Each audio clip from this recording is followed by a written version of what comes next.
네, 오늘 우리 새해 첫 예배네요. 네. 우리 새해 복 많이 받으십시오. 네. 네. 오늘 이 시간에는 우리 산상보온 제6번째 팔복 중에 마음이 청결한 자는 복이 있나니 말씀을 함께 나누겠습니다. 본문 말씀은 마태복음 5장 8절입니다. 마음이 청결한 자는 복이 있나니 저희가 하나님을 볼 것이며. 여러분, 이 말씀을 이렇게 딱 읽거나 들었을 때 어떤 느낌이 듭니까? 이제 중요한 것은 우리가 이 말씀들을 이렇게 접할 때에 우리가 이 말씀들을 어떻게 보고 어떻게 읽느냐 하는 것이 참 중요해요. 자, 누가복음 10장에 보면 예수님께서 이런 말씀을 하셨습니다. 율법에 무엇이라 기록되었으며 내가 어떻게 읽느냐 이렇게 말씀하셨어요. 그러니까 이제 같은 말씀을 두고도 우리가 이렇게 볼 수도 있고 저렇게 읽을 수도 있다는 그런 뜻이에요. 그죠? 그러니까 해석을 어떻게 하느냐 그런 이야기이기도 하겠죠. 그러면 마음이 청결한 자는 복이 있나니 저희가 하나님을 볼 것이며 라는 말씀을 우리가 어떻게 읽느냐 하는 것입니다. 이게 좀 중요한 문제예요. 자, 율법주의가 뭐냐 하면 내 힘으로 율법을 지켜서 의에 이르려는 모든 시도들을 율법주의라 그래요. 누구 힘으로요? 내 힘으로 그렇게 하려는 거. 그래서 이제 율법주의 정신으로 이렇게 찌들어 있는 분이 이 말씀을 오늘 본문 말씀을 볼 때 어떻게 읽느냐 하면 하나님을 보려면 내가 마음이 깨끗해져야 하겠구나 이렇게 읽어요. 그러니까 이 말도 뭐 완전히 틀린 말은 아닌데 이제 이렇게 이해하는 거죠.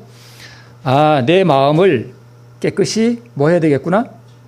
씻어야 되겠구나 이렇게 생각합니다. 내 마음을 깨끗이 씻어야 되겠구나. 그게 율법주의예요. 왜 그런가 하면 이 씻는다는 의미가 뭐냐 하면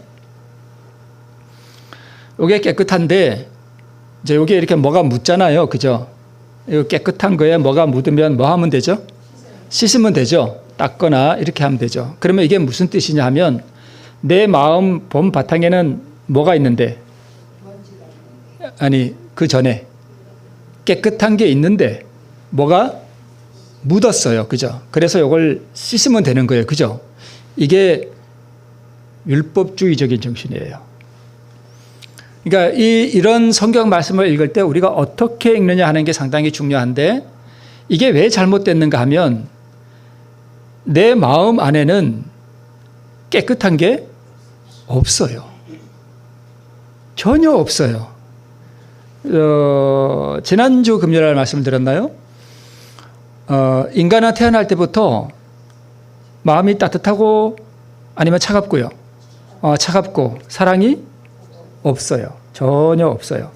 그러니까 우리는 태어날 때 누구를 쏙 빼닮아가지고 태어나는가 하면 미스터 마 알죠? 그게 누군지 알죠? 그 사람을 마귀를 쏙 빼닮아가지고 우리가 태어나요. 그러니까 태어날 때 우리는 본성적으로 예수님을 닮은 구석이 전혀 없어요. 그러니까 마귀를 쏙 빼닮아갖고 나온다고요. 그나마 세상 사람들이 이렇게 착한 일도 하는, 교회는 안 다니지만 착한 일 하는 것은 누가 역사해서 그렇다고요? 성령께서 역사하셔서 그래요. 그래서 마지막 시대 성령이 거두어지면 세상이 어떻게 되는가 하면 완전히 지옥 그 자체가 돼요. 성령이 거두어지면. 그래서 우리가 마음이 청결한 자는 복이 있나니 하나님을 볼 것이며 할 때 내가 마음을 깨끗이 씻으면 되겠구나 하는 생각을 하는 분은 율법주의자예요. 그 생각 근본 자체가 잘못된 거예요. 그죠? 그러니까 우리는 마음은 전체가 깨끗한 구석이 전혀 없어요. 그러면 완전히 어둡다고요. 그죠? 그러면 여기에 청결한 마음을 우리가 가지려면 씻거나 또는 뭐 닦아내거나 이렇게 하는 것이 아니라 밖으로부터 깨끗한 무엇인가가 내 안으로 들어와야 돼요. 이게 믿음으로 말미암는 의예요. 그래서 하나님을 보려면 내가 마음을 깨끗이 씻어야 되겠구나. 이것은 율법주의고 이것은 전혀 불가능한 것입니다.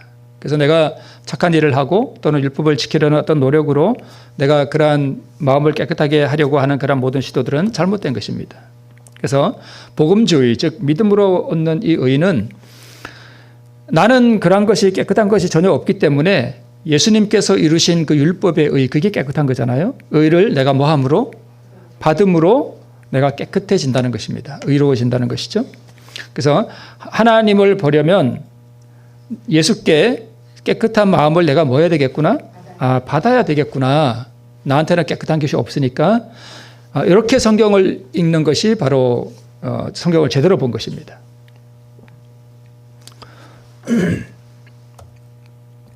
그래서 마음이 청결한 자는 복이 있나니 저희가 하나님을 볼 것이며 하는 이 말씀을 우리가 어떻게 읽느냐? 예수님이 우리에게 너 마음을 깨끗하게 하도록 저 마음을 씻어라 이 이야기가 아니라 너는 마음이 본래 어둡고 냉랭하고 사랑이 없고 너는 마음이 본래부터 깨끗한 구석이라고는 하나도 없이 완전히 더러우니 내가 너에게 깨끗한 마음을 청결한 마음을 뭐 하겠다? 주겠다라는 보증이 이 안에 들어있는 것입니다. 그죠? 성경을 우리가 그렇게 읽을 때 성경을 바로 보게 되는 것입니다. 그래서 우리가 이런 말씀을 볼 때 나를 바라보는가 아니면 예수님을 바라보는가 이 관점의 차이가 상당히 중요한 이야기입니다. 그래서 너희 안에 이 마음을 품으라 곧 그리스도 예수의 마음이니 우리는 태어날 때 예수님의 마음이 전혀 없어요. 그래서 우리가 거듭나야 하는 이유가 그거예요. 거듭난다는 뜻은 우리 안에 예수님의 마음을 받는 걸 의미해요. 그죠? 새로운 마음, 새 마음을 받는 것을 말합니다. 그래서 이것을 다른 표현으로 하면 순결하고 깨끗하고 겸손한 나의 마음을, 즉 예수님의 마음을 너에게 내가 주노니 너희는 나 예수의 마음을 받아라. 이것이 성경에서 말씀하고 있는 구원입니다. 그러니까 이제 제가 그 믿음으로 말미암는 의를 제가 이렇게 많이 말씀을 드리면서 믿음으로 말미암는 의의 두 큰 기둥이 있는데 내가 예수님께 나를 뭐 하고요? 드리고 또 받고, 네. 그게 이제 하나의 두 큰 기둥입니다. 네. 우리 산상보은 오늘 우리 그 말씀에 보면 유대인들은 의식상 청결에 대해 지나치게 엄격하였기 때문에 규칙들이 대단히 번거로운 면을 가지고 있었다. 그들의 마음은 규칙과 제약과 외관상으로 드러나는 불결에 대한 두려움에 사로잡힌 나머지 이기심과 악의에 의해 심령에 얼룩지는 오점을 깨닫지 못하였다라고 기록하고 있습니다. 그러니까 눈에 보이는 밖에 어떤 뭐 손 씻고 그다음에 옷을 빨고 하는 이러한 것들이 아주 규칙들이 엄청나게 많았습니다. 성경에 있느냐 없느냐, 성경에도 없는 그런 것들을 엄청나게 많이 만들었습니다. 자, 그러면 유대인들이 왜 실패했는가 하면 자, 여기 맨 위에 줄에 녹색 글씨 무슨 상 청결요? 의식상 청결 이렇게 돼 있죠. 의식. 근데 이 의식이 어디서 온 거냐 하면 구약 성경에서 근원이 있는 거예요. 그렇죠? 구약 성경에. 그러니까 이게 율법이라고요. 그렇죠? 하나님께서 그렇게 말씀하신 거예요. 이스라엘 백성들에게. 뭐 유출병이 있는 자는 손을 깨끗이 씻어라. 옷을 빨아라. 그리고 유출병이 있는 사람이 뭐 흘린 거 이렇게 손에 묻거나 어디에 묻으면 하루 종일 부정하다. 그리고 깨끗이 씻고 닦아라. 이런 위생상의 어떤 그런 것들을 다 말씀해 주셨다고요. 이게 다 하나님 말씀이에요. 율법이에요. 근데 제가 이제 저번 안식일에 말씀드렸죠. 강도 만난 자를 누가 피해 갔다고요? 제사장과 레위인이 피해 갔잖아요. 우리가 이제 그걸 단편적으로 그러니까 얕게 읽으면 이 사람들 아주 성전에 일하면서 아주 나쁜 사람들이구만. 어떻게 좀 그런 사람이 있으면 좀 도와주지 말이야. 어떻게 그렇게 피해 가냐? 이렇게 읽으면 이제 초등학생이 읽는 거고 우리는 그렇게 읽으면 안 돼요. 그죠? 그게 뭘 의미하는지 우리가 조금 더 깊은 의미를 보면 이런 의식을 행하는 거, 그죠? 제사장이 의식을 행하잖아요. 교회 오면. 그죠? 의식을 행하고 또 하는 그런 것이 우리를 구원할 수 없다는 거예요. 레위인은 성소에서 뭐 하는 사람이죠? 봉사하는 사람이죠. 그래서 우리가 봉사하는 것이 아름답긴 하지만 그것이 우리의 구원의 근거는 되지 못한다는 그런 뜻입니다. 네. 그러니까 네. 자, 그래서 예수님 당시에 이제 예수님과 제자들이 이렇게 음식을 먹는데 유대인들은 음식을 먹기 전에 반드시 뭘 했냐면 손을 씻었습니다.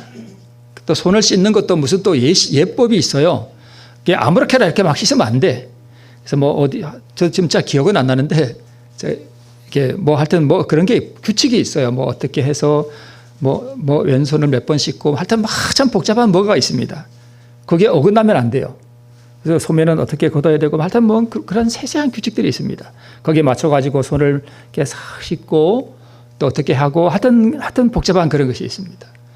근데 그런 걸 안 하고 손을 안 씻고 제자들이 뭘 먹은 거예요? 떡을 막 먹었습니다. 그러니까 이 바리새인들이 보니까 뭘 안 지키고 있어요? 율법을 안 지키고 있어요. 의식을 무시하고 있어요.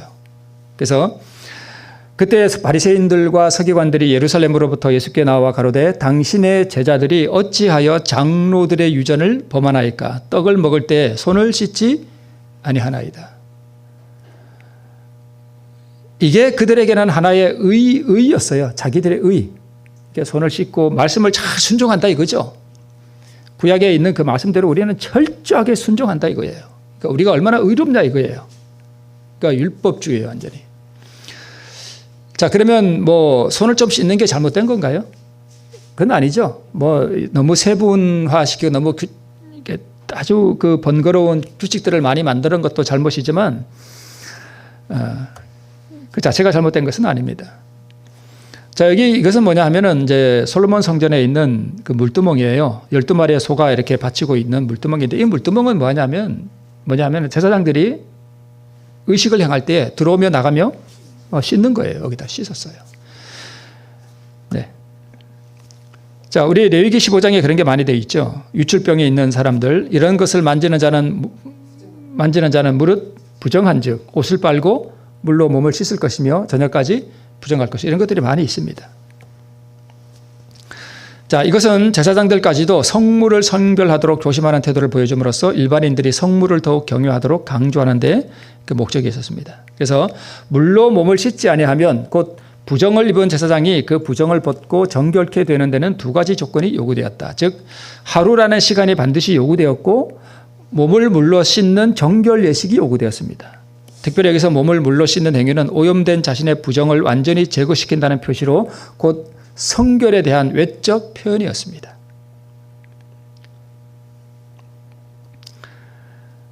성결에 대한 무슨 표현요? 외적인 표현이었습니다. 그런데 내적인 것은 전혀 관심을 안 두고 의식적으로 뭘 이렇게 하는 것만 관심을 두었다는 것입니다. 여기 나오는 이 사람은 누구냐 하면 제멜바이스라는 사람인데요. 그 19세기에 헝가리 출신의 의사예요. 의사인데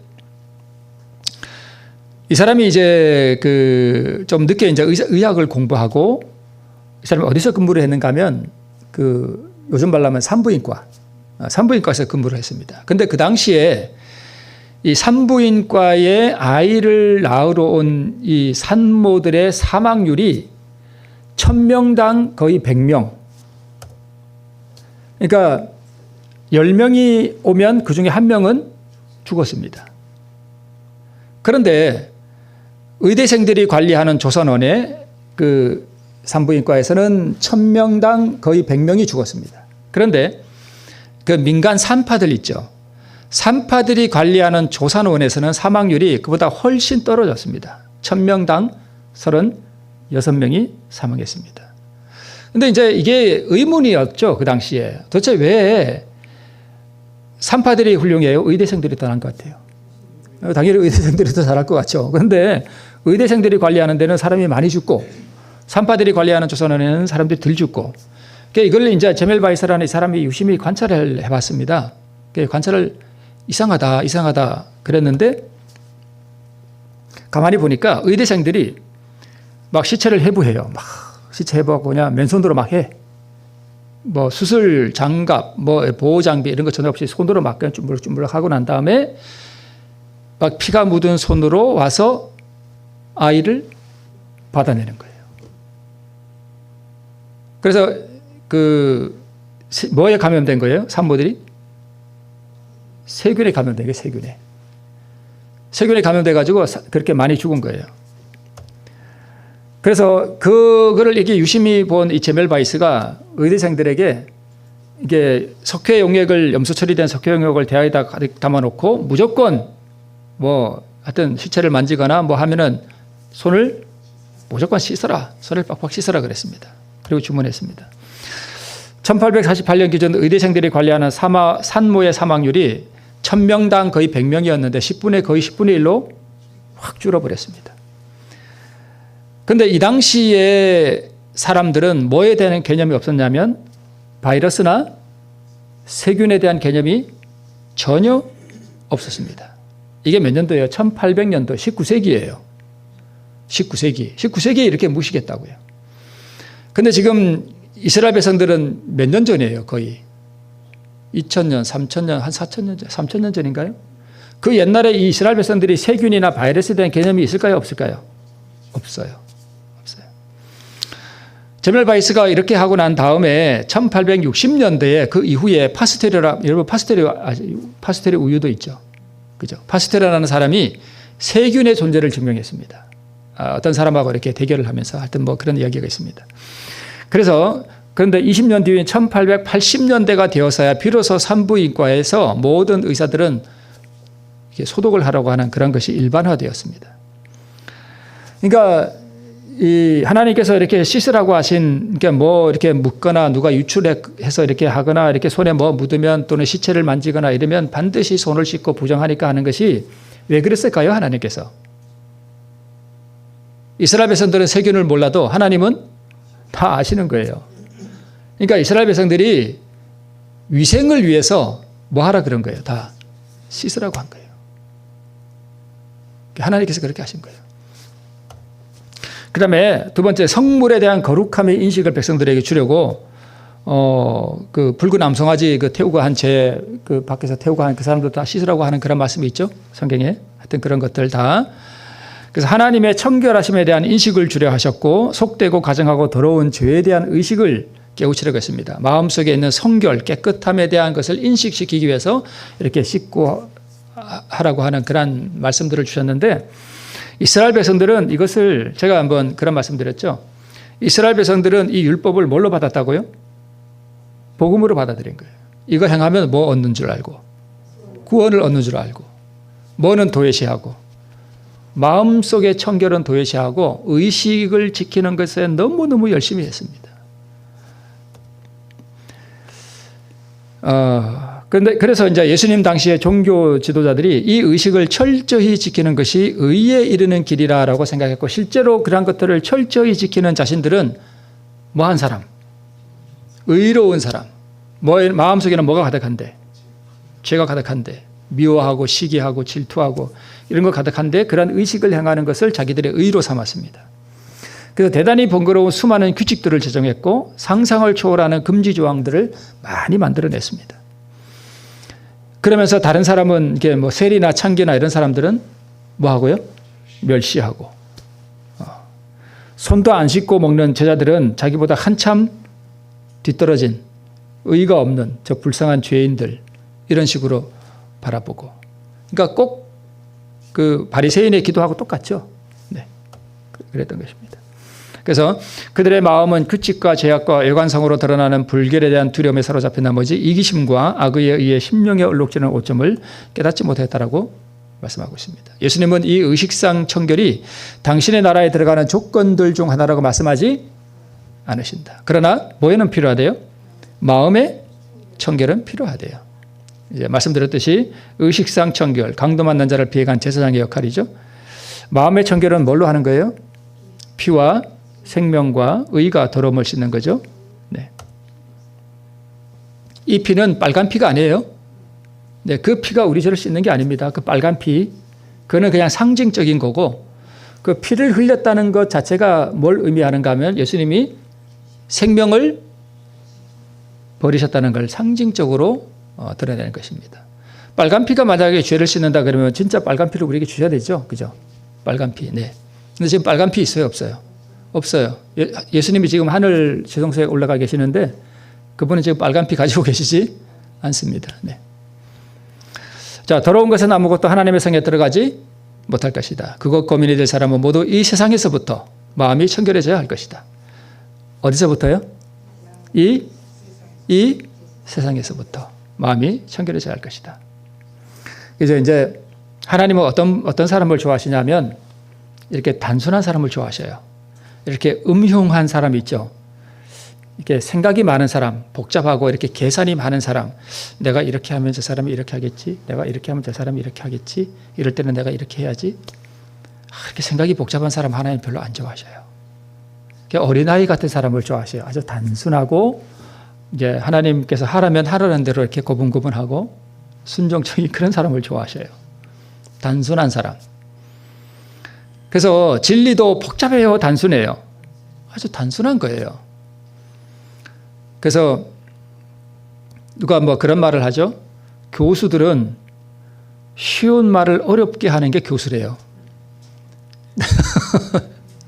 쉬운 걸 아주 어렵게 가르치는 게 교수래요. 그런데 진리는 복잡하지가 않습니다. 아주 단순한 거예요. 내 안에 있는 더러운 것을 내가 주님께 뭐 하면? 드리면 그분이 나에게 의를 주시는, 이거예요. 어떻게 보면 이게 다예요. 이렇게 한번 뒤집고 싶을 때, 왜 옛날 우리 아버지들은 밥상을 자주 그렇게 엎었어. 그죠? 복 나가게. 팍 엎으면 그냥 우당탕탕탕. 그리고 김치국물이 벽에 막 가서 그저 튕기고, 이거 참. 옛날 저희 집에도 참 그릇이 밖으로 많이 날아다녔습니다. 성한 그릇이 별로 없었어요.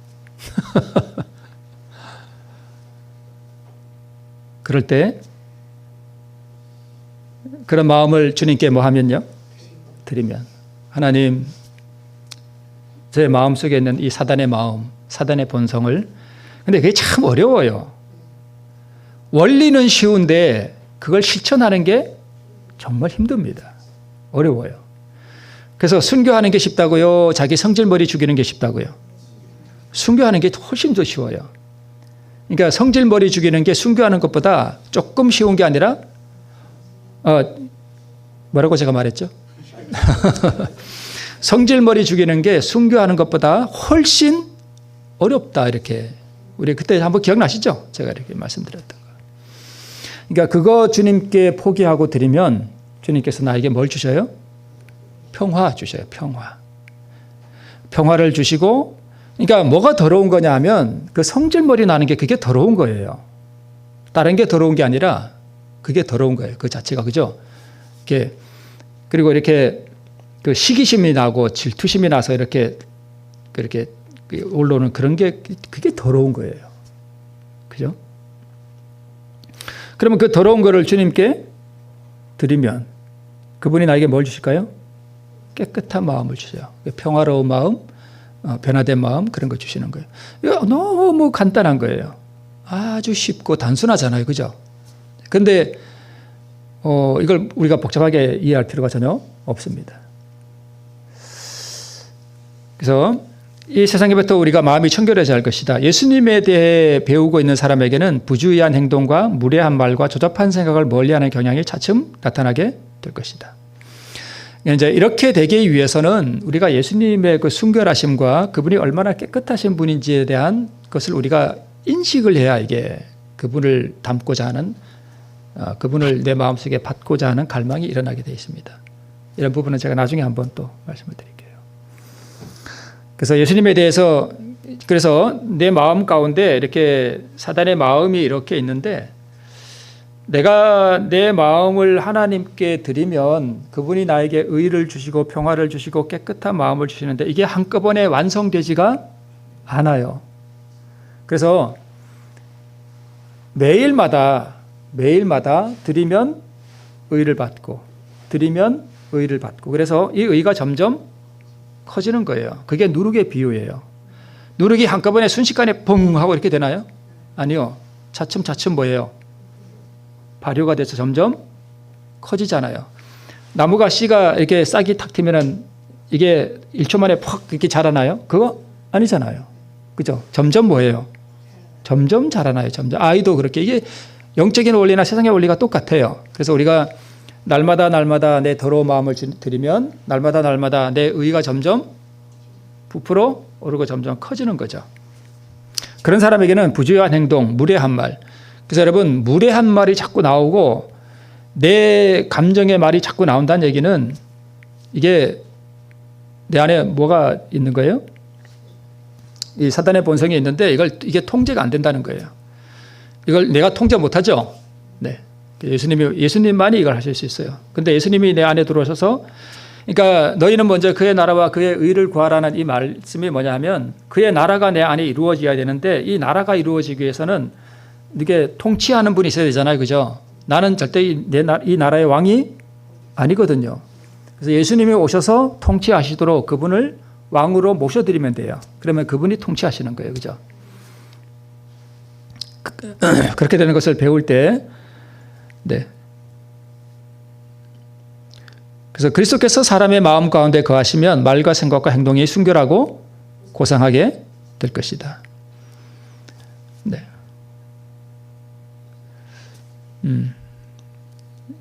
그리스도께서 사람의 마음 가운데 거한다는 것, 이게 다른 말로 그리스도의 의가 마음 가운데 거하면 말과 생각과 행동이 어떻게 된대요? 순결하고 아주 고상하게 될 것이다. 이렇게 말씀하고 있습니다. 그리고 이런 말씀도 우리 산상본에 우리 오늘 말씀 나누는 그 본문에 있습니다. 하나님이 두려운가? 사단에게 힘한당한 마음은 하나님을 포악하고 잔인한 존재로 여긴대요. 그러니까 하나님이, 혹시 내가 여러분 하나님 무서우세요? 진짜? 아니에요? 안 그러시죠? 하나님이 무서운 하나님이, 그러니까 평상시에는 안 느끼는데 언제 느끼냐 하면 내가 뭐 좀 잘못했을 때, 내가 좀 죄를 짓고 나면 하나님은 무섭죠? 솔직히 한번 말씀 안 하셔도 됩니다. 내가 죄를 짓고 나면 하나님이 무서울 수 있어요. 그런 분은 왜 그러냐면 하나님의 품성을 몰라서 그래요. 하나님은 우리가 죄를 지었을 때 우리가 무서워하는 이유는 하나님의 성품을 잘 몰라서 그래요. 하나님은 우리가 죄를 지었을 때 절대 무서운 분이 아니세요. 우리가 죄를 짓고 넘어지면 하나님은 우리를 뭐 하고 싶어 하셔요? 일으켜주고 싶어서 막 안달하시는 분이에요. 불쌍해서. 우리가 하나님의 성품을 좀 제대로 알 필요가 있어요. 그죠? 네. 그래서 하나님을 두려운 존재로 여기면 죄를 짓고 쓰러진 다음에 하나님께 기도하면서 하나님께 나가지를 못해요. 네. 네.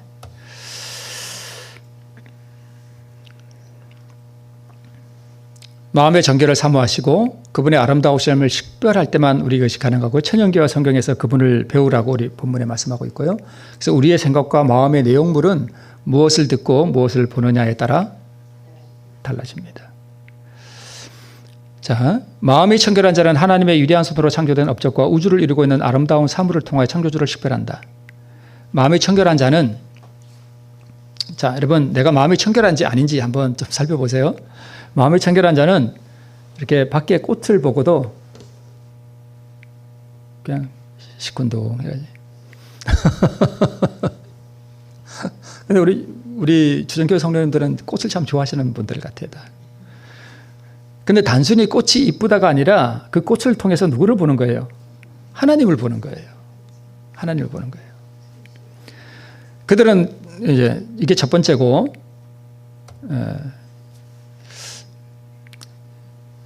두 번째는 그들은 그분의 기록된 말씀을 통해 그분의 자비와 그분의 선하심과 그분의 은혜가 어떻게 나타나는지를 더욱 분명히 읽게 된다.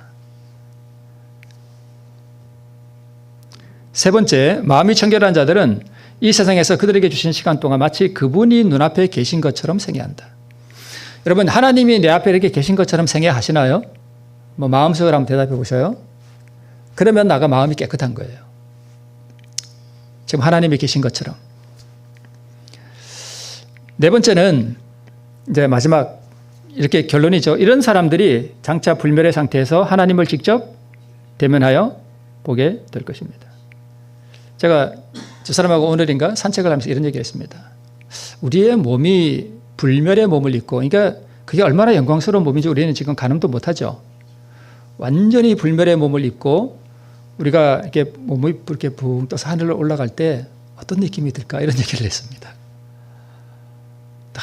너무 그 황홀할 것 같아요, 그죠? 공중에 들림을 받을 때, 그죠? 구름 속으로 쫙 올라갈 때. 그래서 말할 수 없는 그 영광 가운데서, 그 환희 가운데서 영원한 세월이 우리 앞에 펼쳐졌다는 것을 알 때 참 얼마나 행복할까 싶습니다. 그리고 하나님을 직접 대면하여 본다는 거, 이거는